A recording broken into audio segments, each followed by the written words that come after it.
जारी रहा, डिबेट चलती रही। जावेद अख्तर और मुफ्ती शमाइल नदवी के बीच में जावेद अख्तर ने अपनी दलीलें दी खुदा के अदम वजूद पर, खुदा के इनकार पर, और मुफ्ती शमाइल नदवी ने बाज़ाब्ता साबित किया कि अल्लाह तबारक व तआला का वजूद है, खुदा का वजूद है। उन्वान ही रखा गया था डज़ गॉड एग्जिस्ट, और इसी टॉपिक पर बहस होती रही। जावेद अख्तर ने टॉपिक से भटकने की कोशिश की, उधर उधर जाने की कोशिश की, लेकिन मुफ्ती शमाइल नदवी ने मुद्दा पर रहते हुए, टॉपिक पर रहते हुए बहस की। और कॉन्स्टिट्यूशन क्लब का जो स्पीकर हॉल है पूरा भरा हुआ था। सामीन टाइम से पहले आ गए थे, 2 घंटे का टाइम था, 11 से 1 बजे तक, और ऑडियंस को कहा गया था, तमाम सामीन को कहा गया था कि उन्हें 11 बजे से पहले पहले आ जाना है।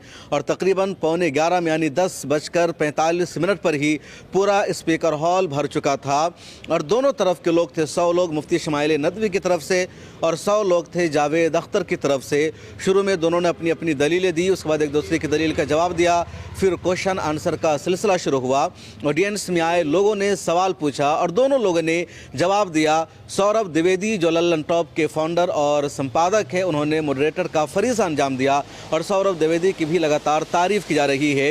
इस डिबेट में मुफ्ती यासिर नदीम अलवाजदी भी मौजूद थे जो अमेरिका में रहते हैं और मुफ्ती शमाइल नदवी के उस्ताद भी हैं। उन्होंने इस डिबेट के हो जाने के बाद गले लगकर मुबारकबाद भी पेश की शमाइल नदवी को। आज की डिबेट कैसी रही और इसका क्या असर जाएगा, इसका क्या इम्पैक्ट पड़ेगा, इन तमाम मुद्दों पर बातचीत करते हैं मुफ्ती यासिर नदीम अलवाजदी से। अल्लाह ताला फरमाता है कि इन्ना हदैना सबीला इम्मा शाकिरन व इम्मा कफूरा, कि हमने रास्ता दिखा दिया, नहीं फ्री विल दे दी। अभी आपकी मर्जी है कि आप उस रास्ते पर चलें या ना चलें। चलेंगे तो शुक्रगुजार कहलाएंगे, नहीं चलेंगे तो नाशुक्र कहलाएंगे।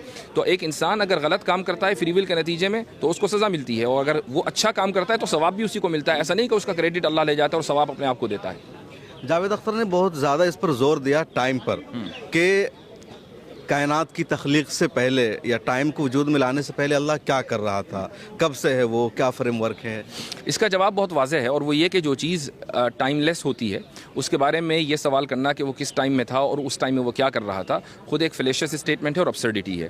तो खुदा ताला जो टाइम का खालिक है वो टाइम में कैसे हो सकता है? अगर आप मान लीजिए कोई पुर्जा बनाते हैं, आपने माइक बनाया, तो आप माइक के अंदर नहीं होंगे, माइक के बाहर ही होंगे। लेकिन चूंकि हमारे पास एक लिमिटेड लैंग्वेज है, ये हमारा लिमिटेशन है, ये खुदा का कसूर नहीं है। तो उस लिमिटेड लैंग्वेज की वजह से हम बात मरतबा पहले और बाद का लफ्ज़ बोल देते हैं, हर जगह का लफ्ज़ बोल देते हैं। लेकिन हकीकत ये है कि खुदा न किसी मकान में है, न किसी ज़मान में है, वो टाइमलेस है और स्पेसलेस है, और उसके बारे में टाइम या स्पेस का सवाल करना ये बुनियादी गलती है। तो जावेद अख्तर रेप का बार बार जिक्र कर रहे थे कि रेप हो रहा है तो क्या खुदा जिम्मेदार है, नौज़ुबिल्लाहि मिन ज़ालिक।